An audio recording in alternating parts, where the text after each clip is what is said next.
So in terms of what I'm going to talk about today, I suppose it kind of covers three aspects of how I've been looking at the housing crisis.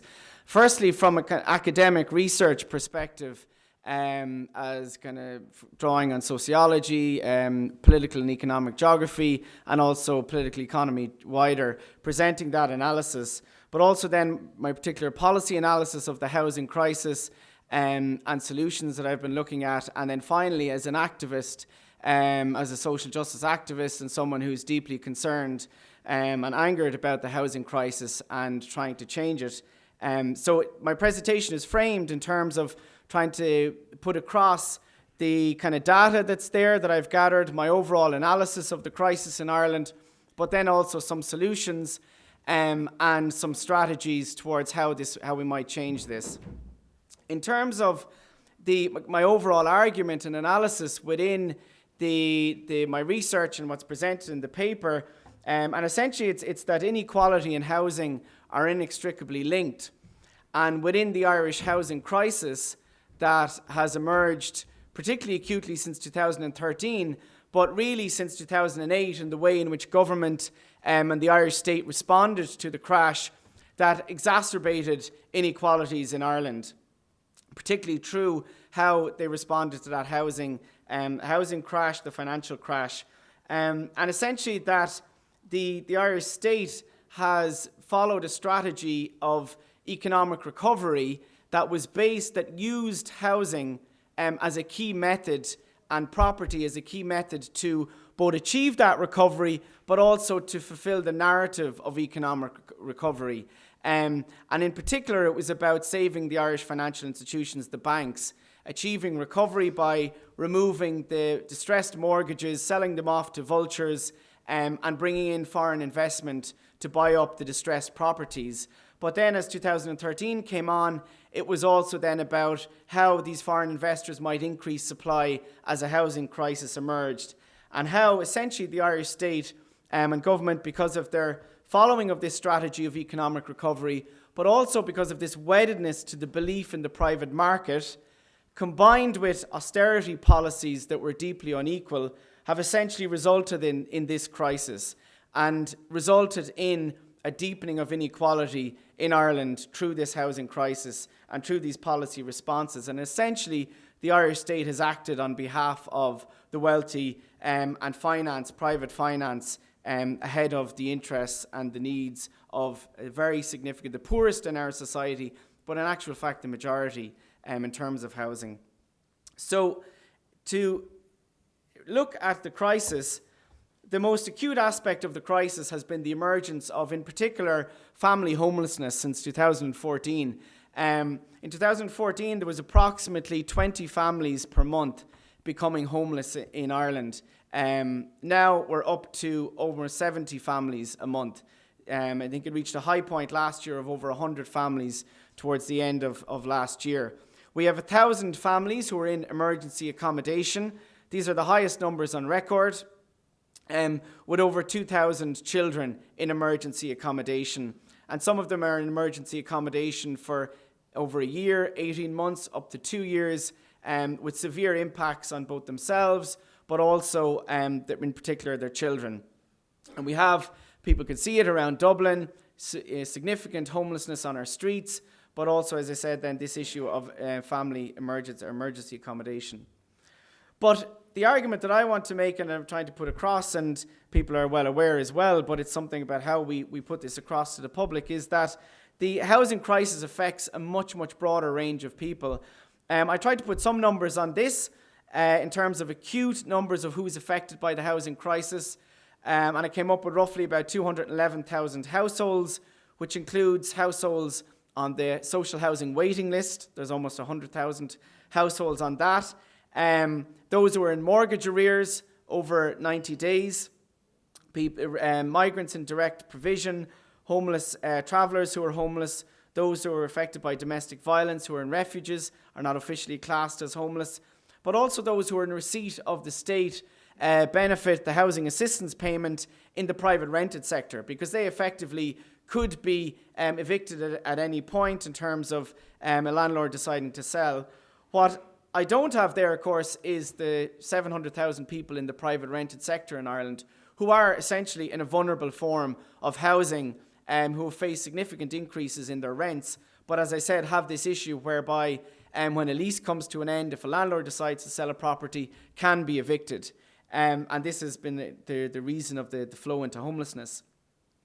But Focus Ireland commissioned a survey in November of last year of a poll of 1,000 people and in Ireland, and they found that a third of people were worrying about or struggling in terms of being able to pay their rent or mortgage every month. A third of people in the country. And I think what I'm trying to get across is that the housing crisis is affecting a much, much broader range of people than the general picture that is given. If we look at, and I have this in the chapter, in terms of how do we try and sort of find data behind this, there's the EU SILT data has a thing called the affordability, it looks at affordability of housing, what's called the housing cost over burden rate. Now, it gives a sort of general picture rather than, I think, really detailed data that is 100% kind of gives an accurate picture. But as I said, it gives a general view of in terms of households that are paying over 40% of their disposable income on housing costs. So they are faced by a housing cost over burden. And when I looked at this, what it shows up is this inequality in terms of households, which households are affected by the housing crisis in terms of affordability of housing. And so in the top 40% of the population, less than 1% of households are affected by this housing cost over burden, that they're spending more than 40% of their disposable income on housing. Whereas almost 20% or a fifth of households who are at risk of poverty in Ireland are affected, are spending more than 40% of their disposable income on household. And of course you have to think if they are in the bottom, so their income is already very small, so 40% of their income on housing costs is a huge impact in terms of poverty and their costs of financial stress. But in particular, what came out of the figures was young people, and particularly poor or lower income young people, that their housing cost over burden rate was much, much higher than other groups within society. So if you look at those young people who are in households below, young people who are in kind of at risk of poverty households between the age of 25 and 29, in 2014, over half of those households were affected by this housing cost over burden rate, while young people in households above 60% of the median income, only 5% of those households were affected by it. So you can see this inequality in terms of who is actually affected by housing affordability. And then in terms of groups, the housing cost over burden rate among single parent households doubled since 2007, increased more significantly than any other household.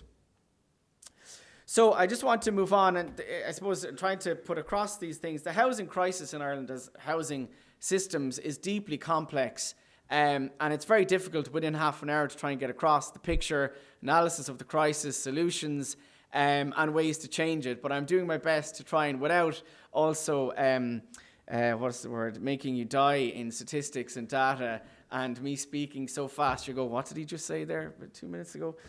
So I'll try and slow down a little bit, but try and keep the pace going as well. The other issue in terms of the crisis and I suppose the impact is this collapse in home ownership rates. And both Ireland and the UK, which is deeply ironic because they are the two countries that have followed most closely Thatcher's dream of a property-owning democracy, have actually had the biggest declines in home ownership rates over the last decade. Ireland has had the largest decline. Our home ownership rate census 2016 showed are now back to the rates they were in the 1970s. But of course, these are average rates. When you break it down, urban versus rural, we see in urban areas it's down to 60% of households in urban areas in Ireland are homeowners. But when you break it down again by social income and class, we see that those below 60% of the median income, their household ownership rate goes below 47%, below 50%, so less than half.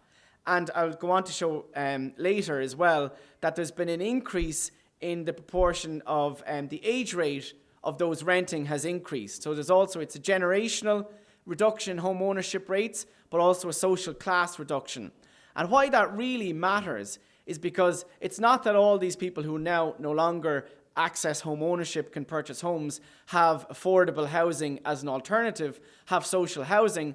Their alternative is the private rented sector, which, as I said, is deeply unaffordable. Rents in the private rented sector, have increased by over 60% since 2013, since their low point. Over 60%. They are now higher, between 7 and 8% higher than they were at the height of the boom.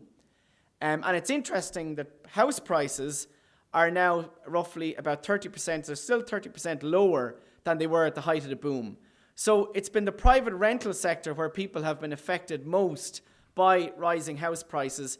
And who, of course, is in there is lower income people, it's younger people. So we're seeing this inequality in terms of impact of this housing crisis and how our housing system, and that's also from the literature, housing systems don't change over time. They tend to change really slowly.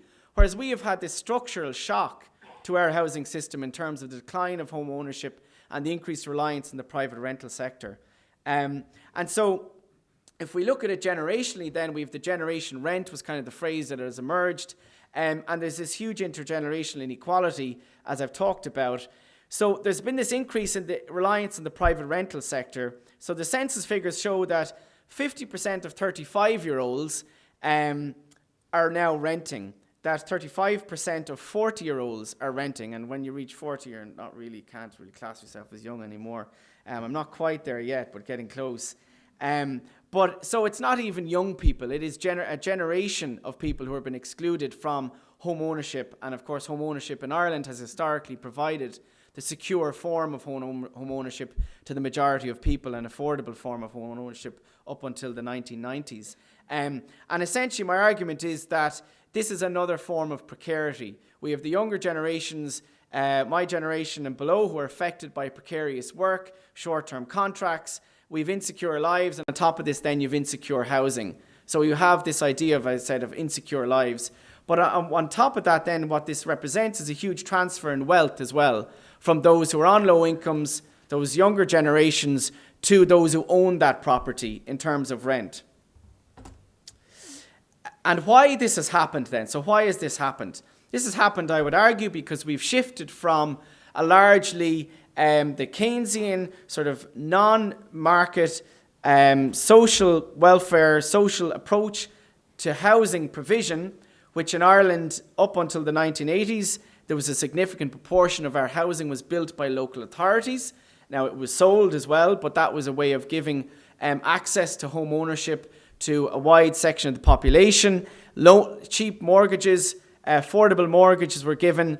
But since the 1980s, we have, similar to the process that has happened in the United States, in the UK, this process of neoliberalization, of financialisation, where housing has been turned into a commodity.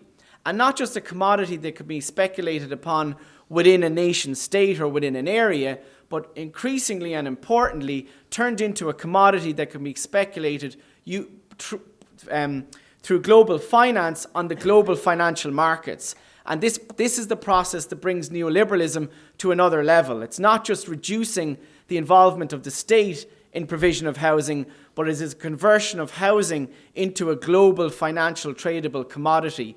And of course, what that means is that housing, property, land is increasingly used, and its use is governed by its exchange value. That is the profit it can return to investors rather than its use value, which for most people is as a home. And what we've seen is that the housing policy, in pursuing this economic policy, means that the housing has been treated increasingly as an investment asset, as a form of wealth generator, and this process has encouraged this rising inequality, exclusion, which I have analysed is very evident in the Irish housing system over the last 2 or 3 decades. And what we're seeing is this process of financialisation is changing over time. that prior to the crash, when we had the boom, the housing boom, the process of financialisation involved essentially mortgages and the way in which lending and credit and capital and equity, global equity, flowed into housing through mortgages and the way mortgages were securitised internationally. And we had this huge credit bubble, which was the way in which financialisation was formed or expressed or processed. Whereas there's been a change after the crash. Financialisation has taken two forms. One is the way in which vulture funds, global equity has bought up distressed assets, and we've seen that in Ireland. So when housing properties have collapsed, investors have come in, bought up properties. Now as property prices are rising, they're selling them as a profit, or they're holding on to land waiting for properties to rise further. The other area is that increasingly two areas. One is offices, commercial a building, but also particularly the private rental sector has been seen as a key area for the global wealthy, global capital to invest in, to build. And there's particularly ways in which this has been done, and real estate investment trusts, who some of you might have heard of, is seen as a key way in which housing in a country-specific city or country can be opened up to global investors. And I'll go on to talk a little bit about that in Ireland and how that has moved. But it's really important to see that this idea of the rental sector becoming a key target for global finance as a way to accumulate wealth is part of the strategy of financialisation. And Ireland has played a significant role in facilitating that in the Irish government. So how is that rolled out here? It has been rolled out through this strategy, as I talked about earlier, for economic recovery and to get over our crash, which was, and part of this in particular, was this idea of winding up our bad bank early, that all the property that it had taken on, the loans it had taken on, that Ireland could prove to the international markets that we're back in business, to investors, by getting rid of this entity as quickly as possible. But essentially what that meant was we sold a huge amount of land, huge amount of property to vulture funds, to foreign investors who now hold that and control it. We also sold, when our banks, the Anglo-Irish and other banks, state banks were wound up, we sold the mortgages to vulture funds, and we're in the process now of handing over more mortgages that are mortgages to vulture funds. And so that's been one side of it. The other side has been this idea of setting up real estate investment trusts. The Irish government gave a specific tax break in 2013 to real estate investment trusts to help set them up as a way to invest in property, both office, commercial and rental. And the Michael Noonan, the former Minister for Finance, and the Irish government have lauded this, and we'll talk about how both the vultures, his famous phrase was, the vultures play a really important role in the ecology by cleaning up carcasses. And similarly, he's made an argument that real estate investment trusts, this is a really positive signal to the global markets that Ireland is in recovery.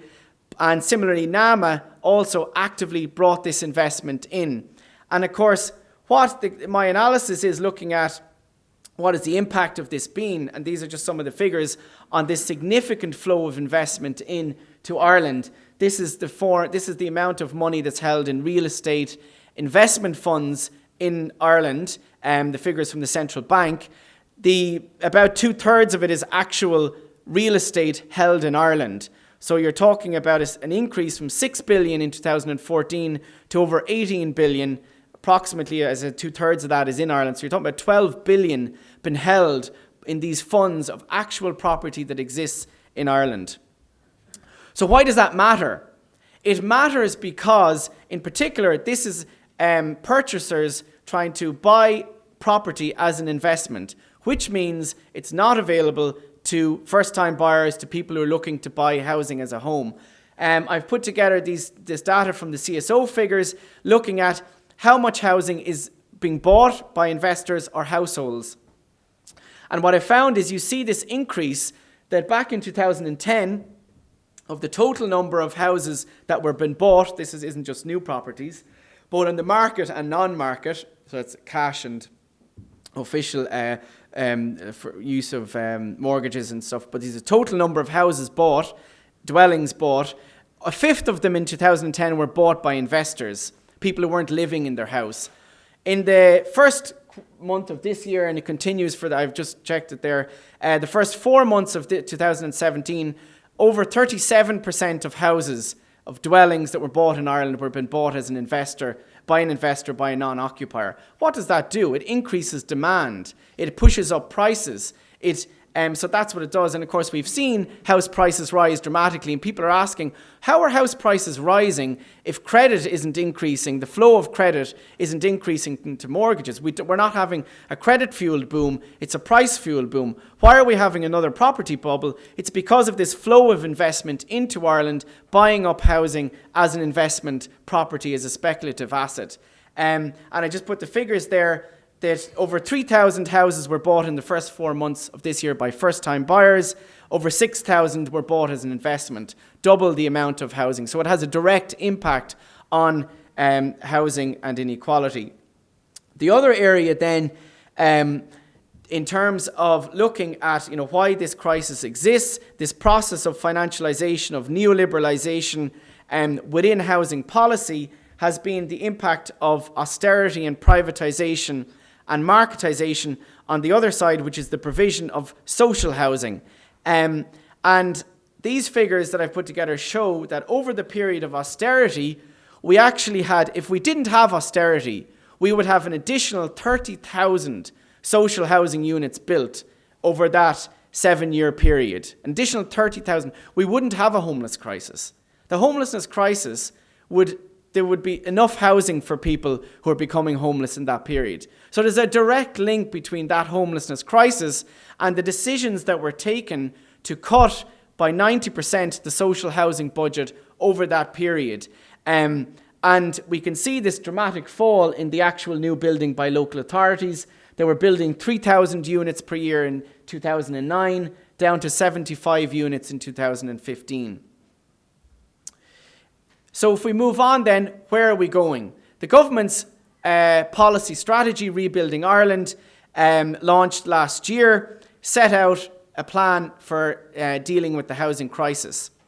Unfortunately, the plan was still dominated by the same private market privatisation approach.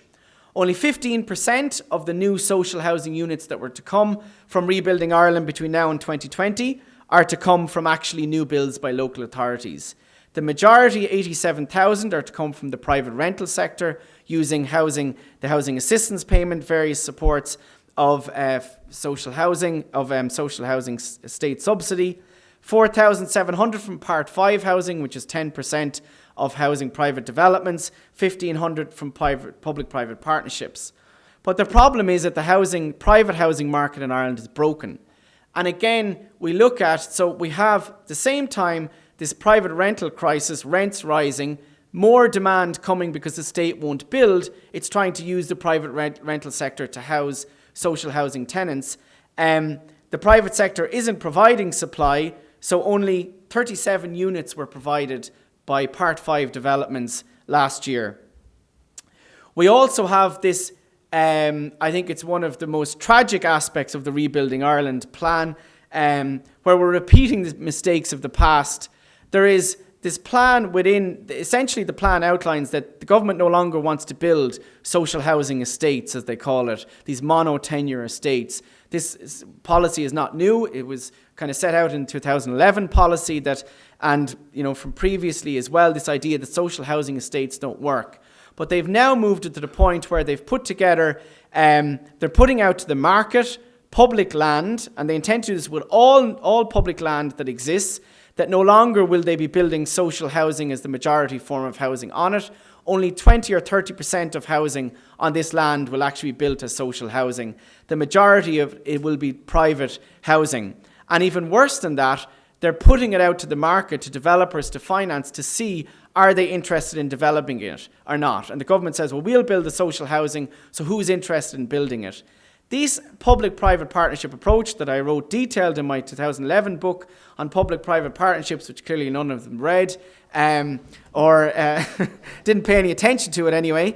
I wrote about this, that PPP's reliance on the private sector is a complete naive gamble that at that point that ignored the reality that markets are inherently cyclical, unstable, and that the private sector gets involved in these for profit. That's what they look at.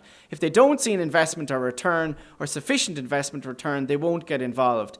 These three areas, two of them were former public-private partnerships that collapsed in 2008 because private sector developers withdrew because they weren't making enough profit when the property crash happened. The land has sit idle since then. I would argue that this land is likely to sit idle for many, many years to come until private developers decide, are we interested or are we not? They might get engaged, will spend years developing master plans, and then they decide, well, actually, no, this isn't suit us, we'll withdraw. So it places all the reliance of provision of social housing onto this private market that, as I said, is cyclical, is chasing profit and return. The extent of the low level of new build, and even low level of new build not even meeting its own targets, is really quite shocking and startling. And I looked at the figures for Dublin City, and at the moment, on site we have in Dublin about 500 social housing units. 100 of those are actually regeneration, so they're regenerating an existing social housing estate, so it's supposed to be housing for the existing tenants, so it's not even a housing that will take people off the waiting list. Now, I've been kind and said half the housing will go to people on the waiting list. New build directly, they're building 141 of them are rapid builds, and housing associations are building 215. If you divide that number into the housing waiting list in Dublin City, that's almost 20,000, that's 41 years it will take to house just those people who are currently on the housing waiting list. That doesn't include the 70 families becoming homeless every month. It doesn't include what will happen when we sell the shares in AIB and vultures start evicting people who are in mortgage arrears on their homes because property prices have reached the point at which now it's worth evicting people who are in arrears. The tsunami of homelessness that could come down the line if the mortgage arrears crisis is allowed to continue and is not solved. We are in a housing crisis that I would argue is only going to get much, much worse unless there's a radical change in direction. I'm going to move on. And essentially, say the other part of the argument that I make is that Rebuilding Ireland and government's housing policy has been dominated by this market theory approach. So not just is it relying for social housing on the private sector, it has also been focused on this idea that if it can incentivize the private sector, that they will build. If it can bring housing profit up to a high enough level, the profit and return from housing, that they will build. So they've given a 200 million infrastructure fund to the private sector to open up sites, but the private sector isn't building. Essentially, it's on strike. And the figures that have been put out about the new housing build are absolutely inaccurate. They're much, much worse. And the architect Mel Reynolds has done fantastic work in actually saying the level of new build is much worse. But look at this. This is Dublin. This is different figures that the department doesn't use to look at how much new housing has been built. These are the figures I used earlier in terms of how much purchases are taking place of new housing. So this is in Ireland. So you would think that if there's an increase in the building of new housing, that there would be an increase in the purchase of new housing. But in actual fact, the purchase of new housing is this heavy dark line here. It's been flat. It's been flat since for a number of years. There's no increase. This is month by month. So in actual fact, the level of new building is likely to be much, much less, which of course suggests that this housing crisis is much, much worse. And the result of government policy has been essentially this land hoarding. NAMA has said that it has sold land to vultures, investors over the last couple of years that could be building 20,000 houses. Less than 5% of that has actually been built on. Of course, that land has been hoarded waiting for prices to rise. Rents have risen, house prices have risen, and we've seen within this and I detail it much more in the chapter, this transfer of wealth from those low-income renters, those in mortgage arrears, those who are reliant on social housing, from the Irish state, all of us taxpayers, to landowners, private equity funds, vultures, real estate investment trusts, property investors and speculators. This huge transfer of wealth from particularly those on the lowest to the highest. So what is the solution then? There's been a number of solutions put forward over the last few years. Myself and others, Tom Healy from the Nevin Institute, Lorcan Sir, various the political parties have put them forward. The issue is not the lack of solutions. The issue is the lack of supply. But I'll put them up here again anyway, some of them that some of us have been working on and trying to make an argument for. The first one is to increase local authority funding. There is no reason why that within a year, the local authorities, particularly Dublin, couldn't build 1,000 rapid social housing units if it was told you can have whatever money is required, put in place whatever emergency legislation is required. You could build, you have the land. If we look at it, the student housing office has been built in a matter of months around this city. Everybody knows you can build a house within 6 to 8 months. So the issue is not that it takes years to build social housing. The issue is the political will, the changes are not been put in place to build it. And there is a necessity to declare emergency to do that. The other thing is what could be done is, and Tom Healy has made this argument very good and put out the case for it, is this idea of a semi-state in the Nevin Institute, a semi-state not-for-profit Irish affordable homes company that would build between 10 and 30,000 affordable cost rental homes. They do it in Denmark and Austria. We need to do it here. We need to do it to increase the supply of affordable housing for a range of income earners, to see that social housing or state housing is not just for those on the lowest income, that in actual fact there's a need to provide the state to play a key role in providing affordable housing, as I said, for a range of income earners. And of course this is also about how we can build a society of cohesion and one that's based on solidarity rather than division. I think the majority of housing on state-owned land should be social, affordable, rental and not private market. It should be 40%, I think, local authority housing, 40% this cost rental model and 10% for a purchase. We need to see the compulsory leasing order of vacant housing, and in particular we need to strengthen tenant security against eviction. I think there should be a moratorium on evictions from the private rented sector for 2 years until the family homelessness crisis is ended and the flow stops. But the issue is, how can we do this? We know, and it's talked about, there's an issue of a significant portion of people own their home, they own their property, they don't see social housing as relevant to them. There's this, as people refer to, the othering, that the social housing is a problem of people themselves, and they don't see the housing crisis as affecting them. We have an argument to make to people that the housing crisis in Ireland affects everybody and there's a number of ways in which this is. The first one is it affects everyone, and that these solutions would actually benefit everyone. The first one is that if the state increases the supply of affordable housing, it makes housing more affordable for everyone. It reduces rents, it reduces prices because you have a more affordable level of supply. It obviously brings about greater societal equality, and we know that improves everybody's lives. It provides better, safer, healthier, more sustainable communities.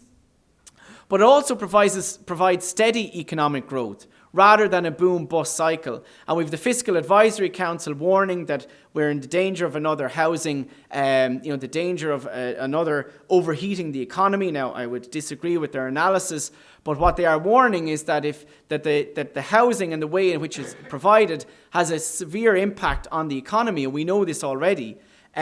So why are we relying on the same private approach to provide housing? Why are we not saying, in actual fact, we need to ensure a steady supply of affordable housing to ensure we have a steady, sustainable economy? The other area is in terms of employment. We're going to see a dramatic increase in employment in construction in coming years as house building increases, as social housing increases. But what will be the quality of that employment? We know that the only way we can guarantee at some level sustainable living wages, proper quality, proper safety, is the state to do that and the state to regulate it properly. The private sector will not do it. And we've seen that most tragically in London in terms of the disaster, the fire, the horrendous loss of human life, because profit was at the heart of what happened there. It was inequality. It was about housing standards, and housing standards for some people, for the poor, are not kept to the same as housing standards for the rich. And the state has a key role and is the only one that can actually ensure that happens. And then in terms of environmental sustainability, a major house building programme by the state can be ensure that it's carbon neutral, can ensure that it meets environmental standards in a way, again, that the private sector will not. And it can also provide balanced regional development. But the problem is government is captured. The state is captured by invested and wealthy interests who do not want to see an increase in affordable housing. There's evidence, and it's been documented particularly well in the Irish Times, of the intense lobbying by the new landlords in Ireland, the investment funds, the Kennedy Wilsons, the Construction Industry Federation, on policy, on finance, and how it deals with housing, and that needs to change. The way in which I think is a really important way to change it is the political power of those who are affected. There is a need to organise, to mobilise those people, to make themselves visible, and as I said, that is actually the broad section of society. It is a much broader society than is currently mobilising. There's a protest on Saturday. It will probably have maybe 1,000, 2,000, at most 3,000 people at it. There needs to be tens of thousands of people at protests. There needs to be a much broader, what I call civil society alliance, to argue for these alternative policies if we're going to see it changed. Finally, I just make the point that this housing crisis, while it's complex, it is quite easily solved in terms of the most extreme aspects of it. But even more broadly, this is not rocket science. The state could provide affordable housing for everybody if it wanted to. We only have to look at Denmark and Austria to see the way in which they provided affordable housing, ensure it's provided on a sustainable level. We have the money. It's not a case that we don't have the money to do it. And I think essentially it comes back to our values. It comes back to how do we see housing. And the UN Rapporteur has written an excellent report on the financialisation of housing and how it leads to a reduction in the human right to housing. And I think the human right framing of housing is a really good way for us to understand and see the value of a home and to prioritise the home over its investment value. And finally, I think we do have a moral duty to strive until we achieve this and we ensure the vision of an Irish Republic of equality, rights and social justice that's set out in our proclamation, that becomes a reality. Because the alternative that's set out ahead of us is continued inequality, division and unacceptable levels of human misery in terms of a housing crisis that will continue and worsen in Ireland for many years to come. Thank you.